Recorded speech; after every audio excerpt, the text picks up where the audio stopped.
IVM. Hi, I'm Rohan Joshi, and on my podcast, the show about crypto, I've been having some pretty cool conversations with industry experts about what exactly cryptocurrency is and what makes it so exciting. If you haven't already, please check it out on the IVM Podcasts network. Now, a quick shout out to my fellow crypto heads. We've got a listener survey going on, which will take not more than 10 minutes of your time to fill out. So please check the link in the description and help me out by filling it up. Don't forget to tune into a show about crypto on the IVM app and wherever you get your podcasts from.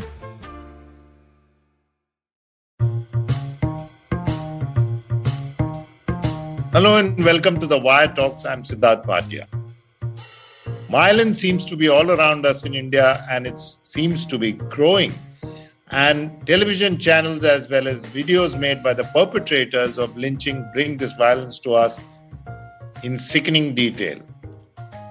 Has violence actually increased, or has it always been around and we see more of it on our phones and on our laptops, and that's why it looks so much more prevalent?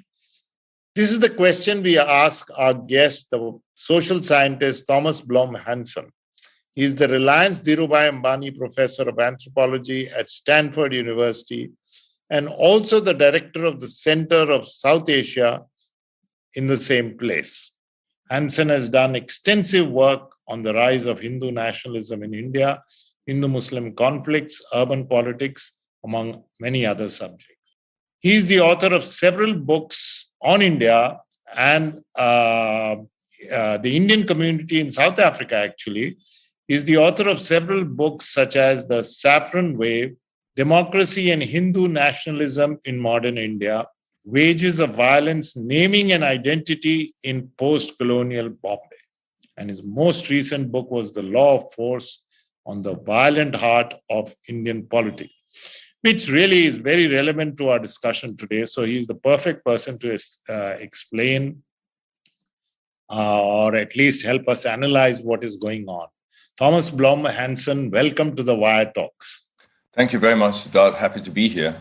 Thomas, you've been coming to India for decades and have observed its political and social processes closely. How has India changed in all these years in these aspects? Well, when it comes to violence, which is the theme we're talking about today, it has changed in a couple of significant ways.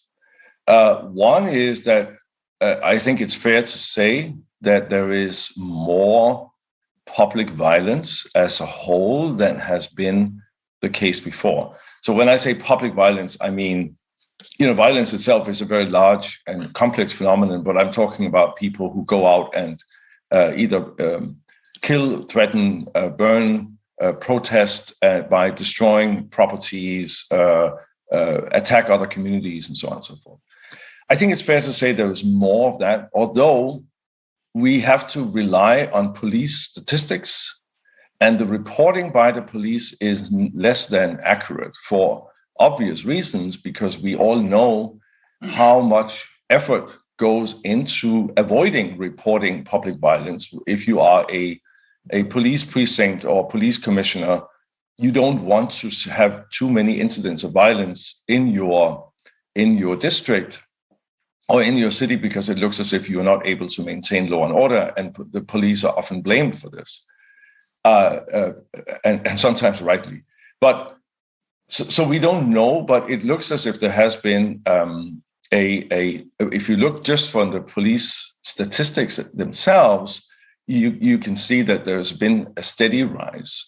But the reporting is unreliable, and sometimes in many categories that one doesn't quite understand. One thing that stands out from that, however, is that even the way the police reports these figures show there is something like, and I looked at those and I discussed that in my recent book, about 60 to 70,000 incidents every year that's not explained in any way. It's not explained it's not communal, it's not political, it is just listed as other. Now, that suggests to me that out of the roughly about 75, 80,000 incidents that are reported each year at the moment, there are a lot of them we don't quite have an explanation for. So what it suggests to me is that violence and public violence is indeed a very major mode of transacting conflicts and performing dissatisfaction, protests, and so on and so forth. And a lot of it doesn't reach the headlines, never gets reported in newspapers, and so on and so forth. So I think there is a way in which violence over the decades has become a much more common and therefore also probably more legitimate way of doing politics, of registering your protest or punishing a community, a minority community, and so on. It is seen as something that is almost inevitable, a part of what public life is about.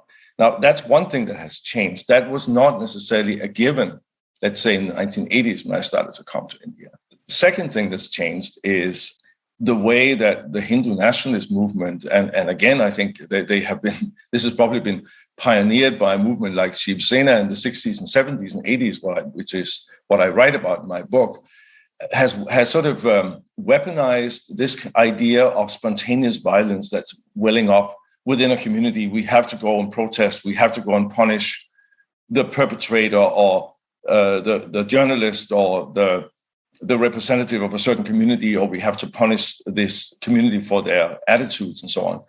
And that has become a much more systematic thing. So the way in which you can see, if you go back, even police reporting after independence in the colonial era, lots of policemen are saying, oh, we don't quite know why the community is so upset, but they're angry about something, and now, these things are happening. So this idea of a spontaneous anger, which we know was always orchestrated, by the way, right? We know that all riots of a certain magnitude are always orchestrated. But this argument that there is this spontaneous anger that just sort of wells up in people and you have to go and become violent and punish someone has been weaponized by the Hindu nationalists in an unprecedented way, to the extent that today you can say, I would say, that violence is an ever-present possibility in many parts of India. If you are a journalist, or if you are a political activist, or if you belong to a minority community, the possibility of you or your community being attacked by people who are not necessarily manifestly part of the ruling party, but vigilantes and others, that has become an ever-present possibility. That's a new thing that's been growing. It's been growing along with the growth of the BJP and it's the whole family of RSS organizations. And it has also become, in a sense, portrayed as if this is the natural state of affairs. So Hindus are angry about things and they will go and punish you if you do the wrong thing. And that has gained attraction and a legitimacy in the general public that wasn't the case, let's say, in the 1980s when I started to come to India. So there is also the other factor here of impunity, isn't it? That we'll do it and the police won't go after us, or the police may stand by or actually encourage, or that we belong to influential sections, where nobody can touch us. For example, I'm sure you must have heard of it, the driver of a car who plowed into farmers, of course, and in Uttar Pradesh or somewhere. For example, the driver of a car who just plowed into farmers who were protesting against the farm laws. And it turned out that he was the son of a legislator, a minister actually at the center. So the impunity is there. Now, had there not been hue and cry, he wouldn't have been arrested. Right. So the impunity is a factor. Yeah. I mean, let me say a few things about that, because impunity, there is absolutely that angle you describe here with people who are connected either by family or otherwise to powerful parties, powerful families, and it goes down to the very local level. If you are the son of the landlord back in the day, or the affiliated with influential families, even in a small town, you can get away with things that there will not be a case registered against your name, because that family will go to the police station and make sure it doesn't happen. So that is definitely there, but it's actually much more systematic than that. What's interesting, again, is that even in the case of larger scale disturbances, larger scale riots, and this was something that began during the colonial era, the police did not arrest and charge perpetrators in a systematic way, individual perpetrators. There was, of course, we know that the Indian Penal Code has all these provisions, but de facto, there's been very little prosecution after, and again, the police statistics themselves, which are less than reliable, I would assume, bear this out. There's very, very little limited prosecution of individuals who have been involved in rioting. I mean, and we have to, if I just stay with the numbers here, these tens of thousands of incidents every year that make it into the police statistics, which they cannot hide, right? The real number might be much bigger, but in most cases, there has not been a tradition of prosecuting individuals for that. It's only the first time it really has happened was after the Gujarat riots, where all kinds of very courageous activists began to identify and bring to justice individual cases against people who were perpetrators during the pogrom against Muslims in 2002 in Ahmedabad. And there has not been many cases like that. So the impunity is not just about family or political connection. It's a systemic problem in the way in which policing happens, in the way in which, or rather, arrests do not happen, and the police very often protect the protesters, because more often than not, those who protest and those who perpetrate violence are powerful communities, are well-connected, or maybe from the same communities as members of the police force, whatever the case may be.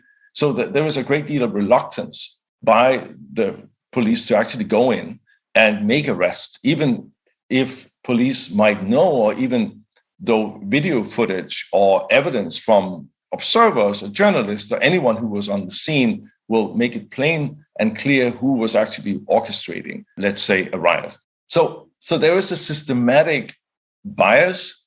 There is a systematic impunity. You can actually say that if you want to commit violence in a crowd in India and you want to portray it as if it's a spontaneous action on behalf of a community, you are actually acting with impunity de facto.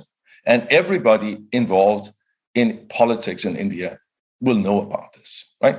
This is a fact. You can, if you get it, but again, it depends which community. If you are a Muslim, or if you are a Dalit, or if you are an SC or belong to a minority community of other kinds, if you then engage in violent behavior in the public, chances that you will be, and we have multiple examples of that. Think of all the reprisals that have happened during riots and so on, during actually attacks on Muslim neighborhoods, also recently in Delhi, where the people who are being attacked are being framed for it, right, by the police. So your book, last book, if I'm correct, and please correct me if I'm wrong, one of the things you proved or researched was that violence has always been around in Indian society. Yeah. So it's been part of the political landscape for a long, long time. You go to Aurangabad and you write about the rioting there, the anti-Dalit rioting there, and the anti-Muslim. So if that is so, are we...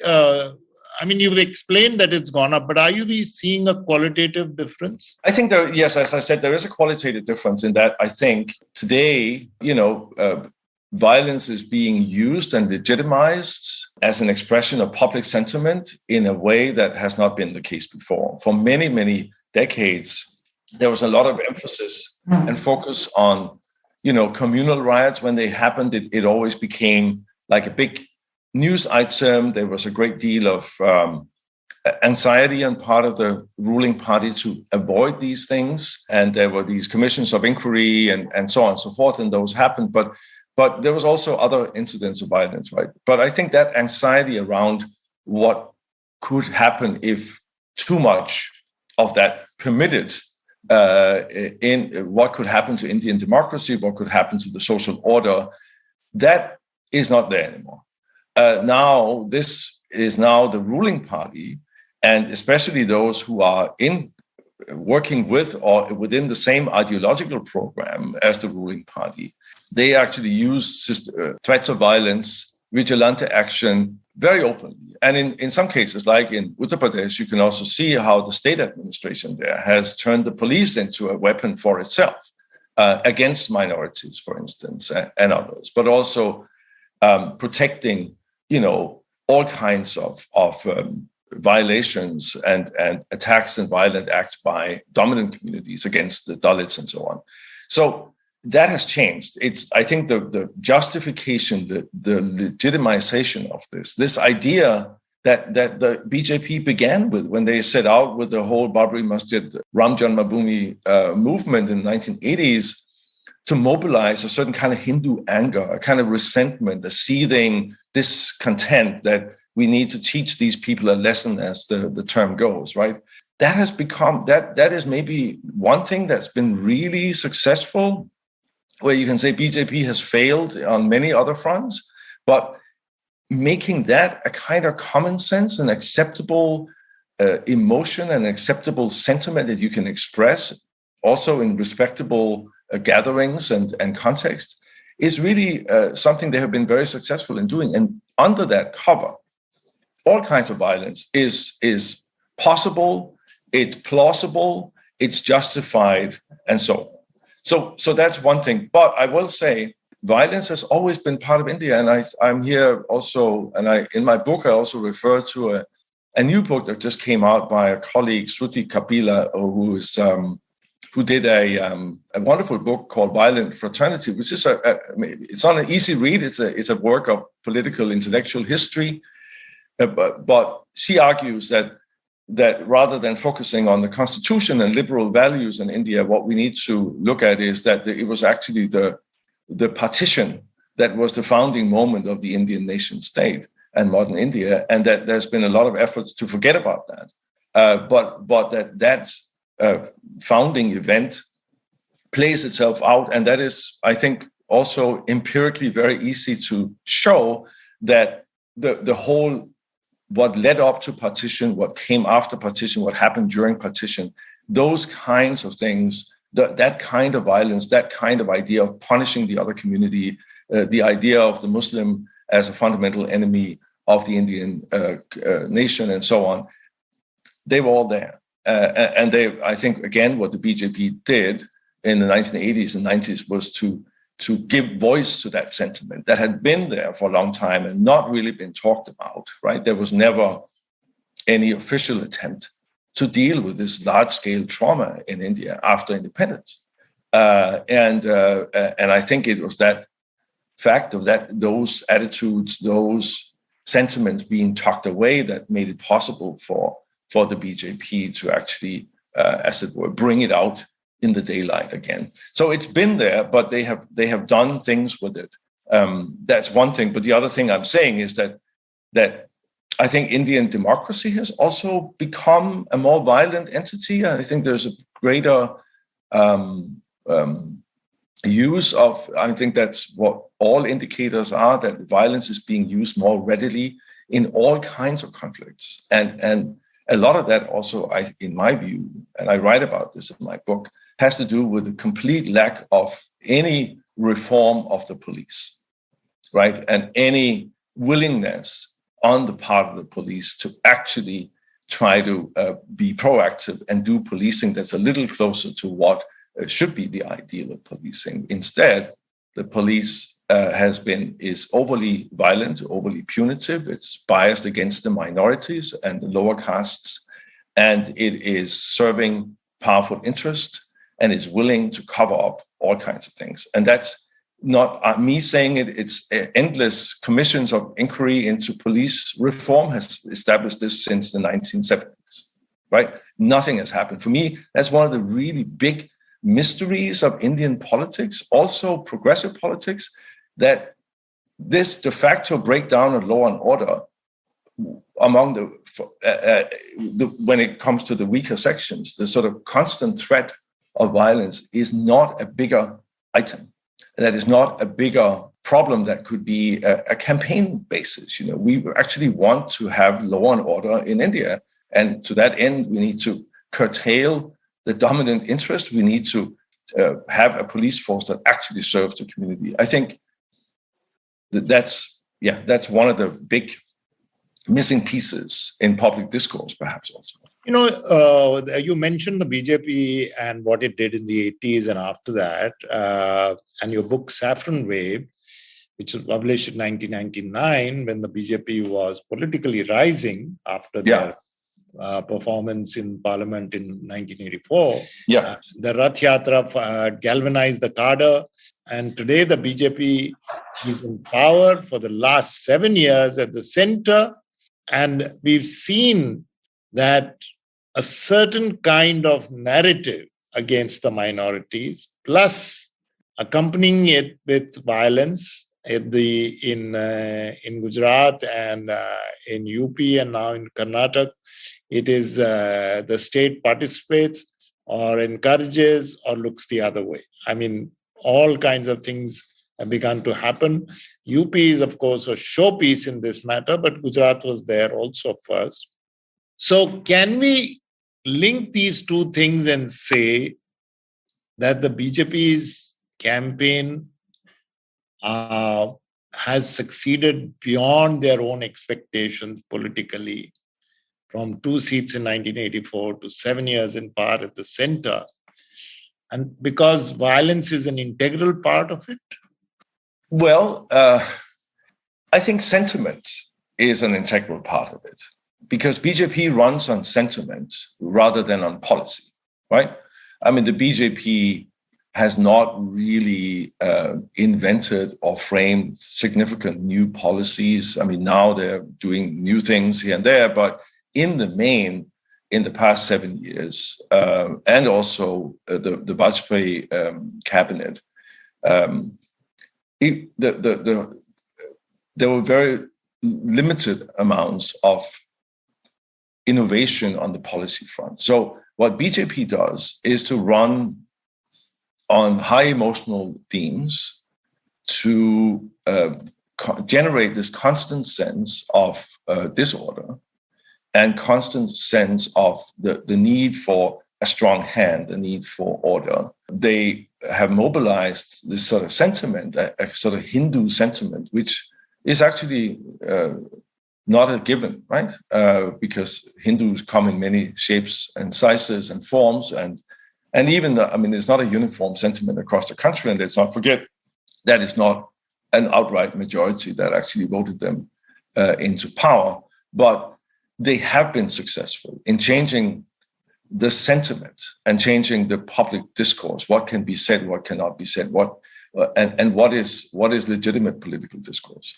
I think they have really been beyond maybe their expectations, but they have not been very effective at changing India in whatever, not yet. I mean, they're trying in various ways. And I think after 2019, we have seen an unprecedented set of initiatives, including the abrogation of 370 in Kashmir and a slew of other policies. But until of that point, BJP was not policy-driven, it's sentiment-driven. And that's its in some ways the great strength. It's what it can whip up the sentiment constantly. And it's not unique to India, right? I mean, we see those who follow American politics can see that, the Republican Party especially has become equally sentiment-driven, not really policy-driven, driven by a fear of the way America is changing into become a more multicultural, diverse society. And so there are parallels there. The way in which, and that's very potent, politically very potent. You can actually win elections on sentiments alone. And there are lots of examples of that. And they do that. And they're not held to account in quite the same way as maybe they should be or previous governments have been, because they are elected on a different platform. So yeah, I'd say, and violence is so much a part of that, because that sentiment of being wronged, of being constantly under threat, of being not recognized properly, of being that something is being taken away from us by these minorities or other, these kinds of ideas, conspiracy theories, and so on, they help justify violent action. And the violence is, of course, being perpetrated by a very small number of people. It's not as if it's a mass thing, but it doesn't make a dent, right? It doesn't make a dent in the support for the BJP when there are examples of lynchings or whatever. It's not as if people say, oh, well, this is terrible. India is we must have law and order. Instead, a lot of people are willing to condone and say, okay, yeah, sure, these people have to be shown their place, right? And that's what they have changed. And that's something that will take, I think, a long time to heal again, whatever happens in the future. But that's a really powerful political resource, but also one that maybe could be the end of the Hindutva project one day, if that's all there is. You can only run so long on sentiment. You can't run forever, right? Yeah. You can't. That doesn't make up for a GDP that's flagging or an economy that's failing. It can make up for it for some time, but not forever, I think. We'll be right back after this short break. $100. That's all it takes to begin your journey with Bitcoin and Ethereum. No, really. With CoinSwitch, you can start investing in over 100 cryptocurrencies with just 100 rupees. On top of that, there are zero charges for deposits and withdrawals, so you can trade, buy, sell, however and whenever you want. All of this, plus their extremely intuitive interface, makes CoinSwitch the perfect app for beginners in the crypto space. But don't take my word for it. Just download CoinSwitch for free and try it out for yourself. If you'd like more information on cryptocurrencies, tune into a show about crypto with me, Rohan Joshi, my new adventure on IVM Podcasts. CoinSwitch, kuch to badlega. Welcome back to the Wire Talks. So actually, the second term has been marked by very, very shabby handling of the economy. And jobs, unemployment has grown drastically. Yeah. And it's hurting because even middle-class people have lost jobs. Now, we don't know how it will play out in the electoral arena, certainly not in 2024 or even in UP yet, because of a number of reasons. But the way the BJP has been losing elections since 2019 is quite remarkable. The big one being Bengal. So we don't know what's going to happen.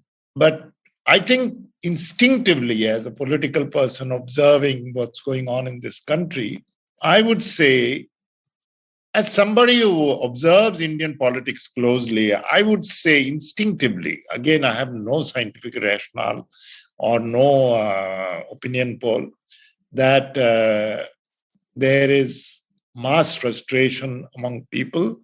And I think the farmers' protest, which lasted more than a year and in a sense achieved its ends, or at least got assurances, was a good barometer of a large section of people without violence, without any kind of noticeable. These gatherings can become emotive, but without any kind of, they were rational, have managed to put this government in the corner. So that might be a clue. I don't know. But I often wonder whether social media videos made by perpetrators, by the way, this kind of performative art of showing that we are lynching somebody, whether that makes us think, and it's coming to our telephones, our mobiles, and into our drawing rooms and on our laptops, it makes us think that it's escalated. Or it's brought to us in brutal honesty. What do you think is the role social media plays? Well, there's no doubt that social media is a tremendous kind of accelerator of certain things. And in India, of course, it's WhatsApp and Facebook that's been the most important, and other platforms too. But It does accelerate. It does leave an impression, of course, inadvertently. If you bombarded constantly with these kinds of, if you are tied in or keyed into some of these groups, let's say on WhatsApp, and that's been a major strategy for many groupings, of course, to try to do that, and try to disseminate a certain glory of violence, but also glory of revenge and all these narratives. They've been doing that and flying under the radar most of the time. It does do that. But again, as I said in the very beginning, I think it's very hard to establish precisely whether there is more of it, that is more violence than there was before, right? Because here we rely on police statistics that are very doctored often and are designed to protect the police more than actually protect the public, unfortunately. So we don't know exactly if there's more of it. There's certainly an impression that there is more violence. I think most of these gruesome videos or the perpetrator videos being sent around, I mean, they serve, as far as I can see, and other people have looked at it more, like my colleague nearby here in California, Rohit Chopra, who is working on and writing a book about social media and the BJP's use of that, is the effect of it is one is to normalize it to some extent. For some people, it's also a way of glorifying yourself, making like the TikTok stars and all kinds of genres as if you also make sort of violent stars. It's just almost like a pornographic enjoyment of some of these things that's going on. So that's one thing. And it desensitizes people. But on the other hand, it also, I think, as I said before, it sort of contributes, and we see this in other parts of the world too, that the social media is like a constant drumbeat of disturbance, of disorder, right? If you, again, to refer to America where I live now, you know, if you ask people who live in some of the areas of the country where there is manifestly very low crime rates, they will consistently report, for instance, that they think that crime is out of control, the country is going the wrong direction, and so on. A lot of that is impressions from social media that is constantly circulating ideas of terrible scandals and terrible violence and terrible threats and so on. So there was in some ways, social media helps to desensitize people to their own experiential reality, that is what they actually see and feel in everyday life in their normal interactions. It's as if it's an alternate reality that's there, and even though people might not believe everything and they may say, oh, it's a bit exaggerated, it creates this sort of drumbeat of unease. And that, I think, feeds into this sort of larger sentiment that I talked about before, the sentiment that, you know, we need a strong hand, or we need order, or something has to happen. Someone has to stand up and defend people like me, ordinary, hardworking, you know, whatever. That whole rhetoric, which is the staple of BJP and other conservative parties.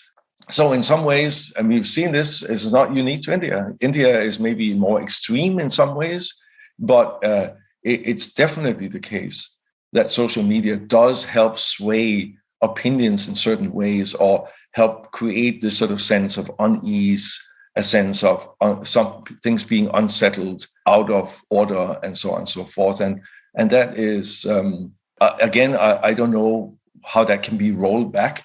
There's a lot of talk about regulations and trying to have better curation of internet and social media content. I think it's an uphill battle because this is very profitable for these companies doing it, unfortunately. It's interesting to note, Thomas, that many of them are based exactly where you are.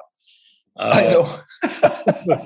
So tell me, a lot of people have been comparing what's happening in India to Rwanda, for example. We don't know much about Rwanda, but we know some basics. And I'm sure there are other examples also. Nazi Germany is being invoked all the time. Yeah. But that would imply that it would one day get out of hand. And, you know, there'd be I mean, the country will go up in flames. But let's face it, there are many states in which this kind of endemic, freelance violence, for example, has not yet happened, or sponsored violence has not yet happened. For example, certainly not in Maharashtra, certainly not in Kerala, not Maharashtra in the old days, yes, but not. Yes, a lot. Yeah. But strangely not now. Well, that's the reform of Shiv Sena coming to a new incarnation, you may say. Yeah, who would have known? I know. Lived here all my that's life. For another conversation. But anyway, yeah. Yeah, but Kerala, West Bengal, Tamil Nadu. So, do you think a mass-scale violence all over the country is at all possible in a country like India? Diverse, vast? I don't think for long periods of time, no. And that is the saving grace of India, that it's so diverse. And every state, every region, even within states, have their own characteristics and their own histories of this. This sort of all-out solution, and we've heard all this sort of these so-called Hindu leaders talk about, the need for ethnic cleansing and genocide and whatever, or this, throwing all Muslims out of India. I think it goes to the same. It's feeding the same sort of drumbeat, as I called it, of imminent danger, of action must happen, and so on. And there are these parallels with Nazi Germany and so on. But, if you just take the Nazi example, I mean, this was mobilizing a vast majority of Germans against what in effect was a very, very small Jewish community. Most of the Jews who were killed during World War II and before were actually in Poland and Russia and so on.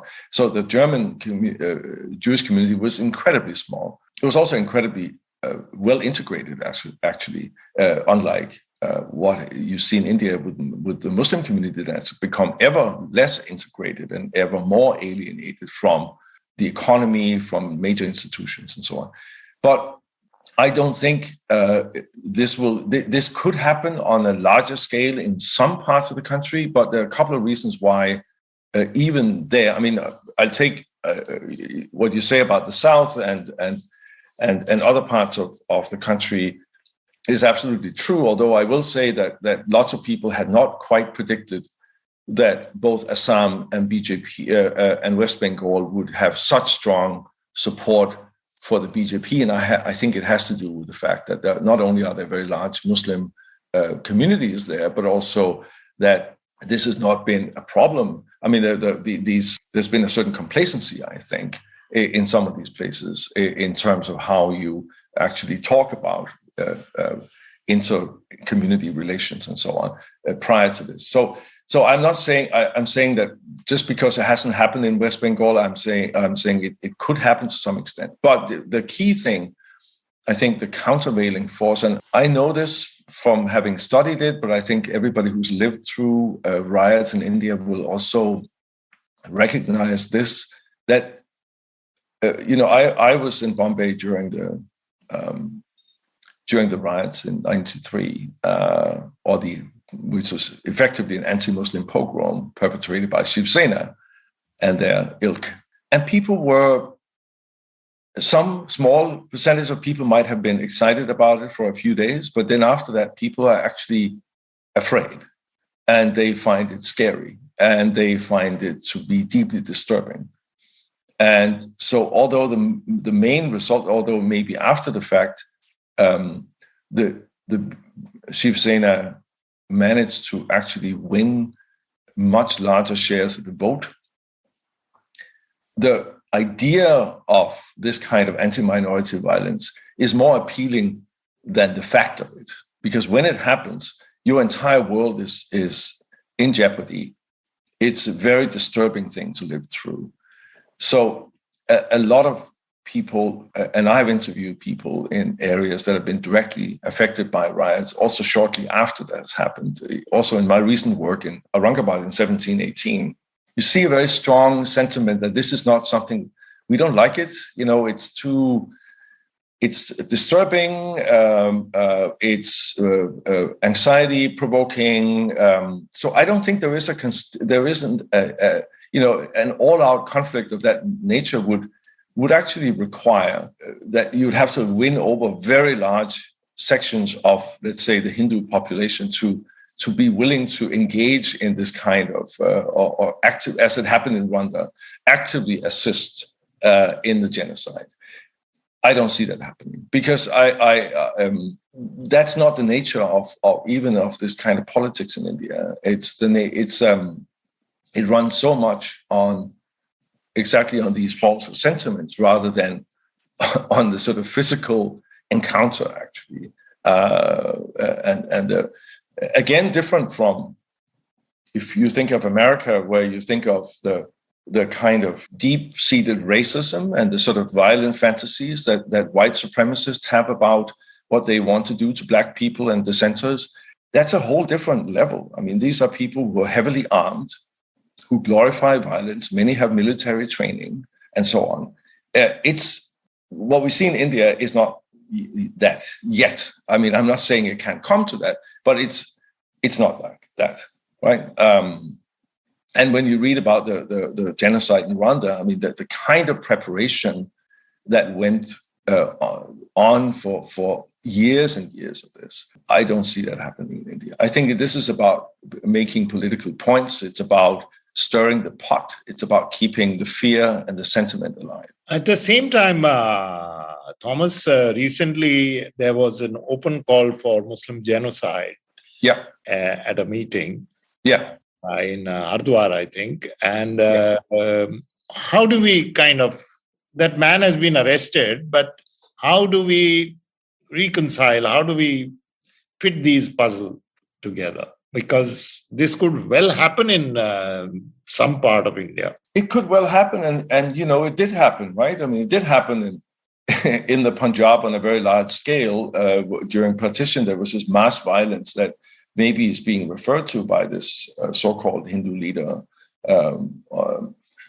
But it can, and there is a history of it, and I think that's what's being referred to. It's being referred to as, as a form of as a form of war, that could be won by us.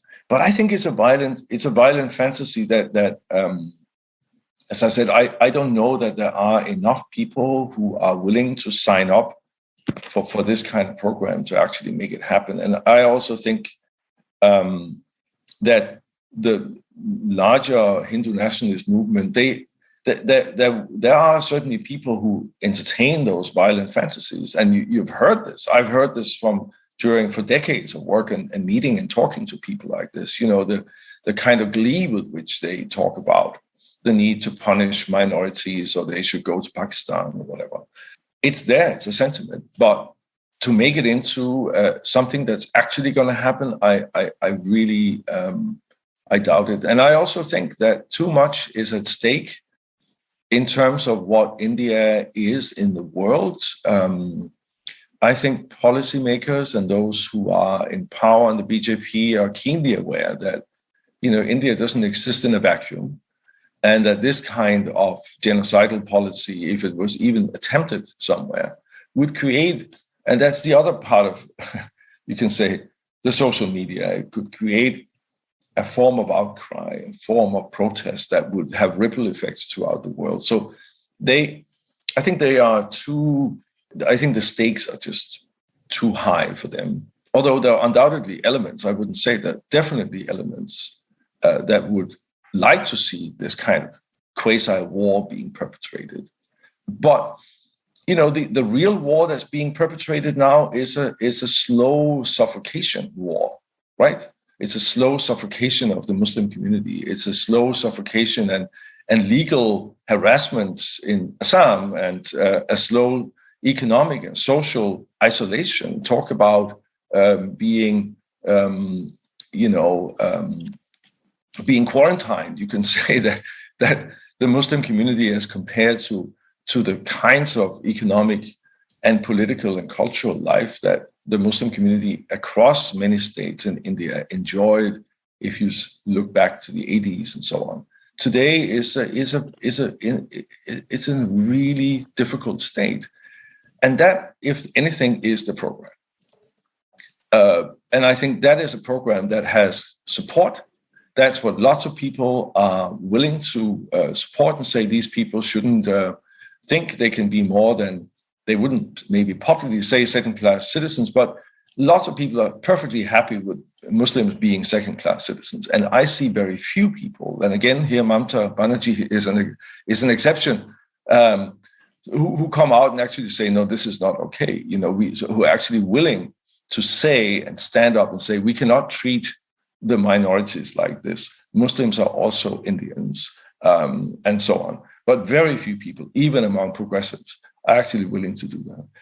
And that's disturbing. So I think it's a slow violence program that has support, and the sort of squeezing of people into corners that are very difficult for them to escape from for maybe several generations. And unfortunately, that's true. And so I think the genocidal calls are kind of a bit of a smokescreen that hides what the real policy is. And unfortunately, it's not just a BJP policy. De facto, that's been the policy also. There's been some initiatives and in the past and so on, but de facto, lots of governments are letting this happen. Actually, even the educated middle class is a willing partner in that, because you have seen, and I have seen very closely, the number of highly educated people, expressing, if not delight, at least agreement with any kind of isolation or mistreatment of Muslim. And that social prejudice is what I find the more dangerous, because that pushes a party like the BJP to come forward, which has also shut up the other parties, if you have noticed. I mean, you gave some hope in the first part of your answer about India's diversity, but yes, this is the grim reality. And it is fairly possible that the world might think it's an internal matter of India, and this will go on. But I think, again, I may be over-optimistic, but I think, again, India's diversity has a way of bouncing back. Yeah. In a growing... I agree, and I agree with you that the farmers' protest is certainly hope. It was like a re-emergence of an older kind of politics that we used to see in the 1980s, right? Where there were lots of protests like this, and the farmers were a very active constituency. So there is hope. I think there's also hope of when you think of what happens across many other states that are not part of the sort of Hindi heartland and so on. And so I think that's the saving grace. But I mean, the problem, as I say, is not the genocidal program, because I think that's a far-fetched idea. But it doesn't take away from the fundamental issue, which is that although the same people who would say, yes, we should certainly help Dalits and other communities prosper and get into the mainstream and be maybe even pro-reservations, but some same people might also say, but with Muslims, no reservations for them, right? And that's the problem. And it's almost 200 million people. How long can it go? I mean, I think it's apart from the inhumane aspects of it, it's just politically, it seems to me, an extraordinarily risky game to play. But it's, as long as it's under wraps and it's structural and it's invisible, and India has a long history of structural violence towards the poor, right? So yeah, it looks like business as usual. It's just that poverty becomes more and more identified with the religious and social minorities, and not sort of there was, if you go back 40 years, there were lots of caste Hindus who were also very poor, but that distinction is getting drawn more and more. And in that, I think it reminds me a little bit again of what happens here in this country, where it's sort of, yes, the Black community is poor and has problems, but, it's really also their own fault. And, that kind of thing that people will say. And there's too much crime and they have to clean up their own act. And, all these things that people will say. So I think India might be moving in that direction where it's kind of a self-explanatory thing. Yes, we have these minorities that are kind of isolated, but we can't do anything about it. So the rest of us has to move on. And that's the common sense I see emerging. Has been emerging for a long time. And it's dangerous, I think. So a glimmer of hope, but the prognosis is quite grim on that note. I'm sorry. Thomas, your explanations provide tremendous clarity in understanding the broad picture. We are too close to the what's going on and get caught up in the daily grind. But thank you very much for helping us understand some of the broader trends that are emerging in this country. On my very personal note, I must say that I remain generally hopeful because I've seen things come and go. Sikhs were out of the mainstream in the 80s and were seen as terrorists openly in Delhi and other parts of India. And they, by sheer dint of hard work and the fact that they are not going to take these things lying down, they have integrated quite well. Prejudices remain, but they have integrated. So I think you can't ignore 200 million people. Ultimately, I remain generally hopeful. Foolish maybe, foolhardy, but I do remain hopeful. So on that note, Thomas, I have to thank you and for helping us. Sure. Thank you very much. Thanks for having me. Yeah. That was Thomas Blom Hansen, professor at Stanford on South Asia and the author of several books on India and even on the Indian community in South Africa, talking to us about violence on the Indian political and social scene. We'll be back again next week with another guest on the Wire Talks. Till then, from me, Sidharth Bhatia, and the IVM team, goodbye. You can check out this podcast and other interesting ones on the Wire website, the IVM Podcast website, app, or wherever else that you get your podcasts. Goodbye from me, Sidharth Bhatia, and the Wire Talks podcast team.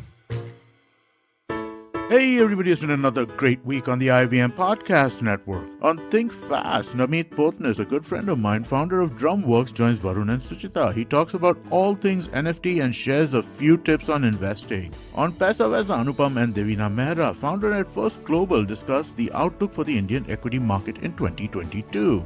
On the Filter Coffee podcast, Karthik talks to author Rashna Bisht about her book, 1971 Charge of the Gorkhas. On All Things Policy, the Takshashila folk contemplate the need for Indian health services in current times. And on Say No to Drama, Chetna pulls down the curtain around nostalgia and teaches us how to live in the present. Do follow us on social media. We're IVM Podcast on Twitter, Facebook, Instagram, and LinkedIn. Also, please do tell a friend. It really does help us when you spread the word about our podcast. And I'd also like to ask you if you could rate or recommend wherever you listen to our podcast. And speaking of where you listen to this show, if you're on an Android phone, do check out our new Android app. We have a brand new app with a brand new listening experience. Definitely check it out. I think you will enjoy it. And finally, we'd like to thank our sponsors this week, Bank of Baroda and CoinSwitch Kuber. Thank you so much for making this possible. Love fighting? We've got you covered. Check out our show, The Fighting Goat, where we, the voices of the internet, Arjun Chipalkatti and Somesh Kamra, bring to you crazy weekly action on your favorite combat show, The Fighting Goat. Be it commentary, breakdown, predictions, analysis of styles and techniques. And of course, your round of favorite fighters. You can listen to us every Thursday on the IVM Podcast app, website, and all major podcast streaming platforms.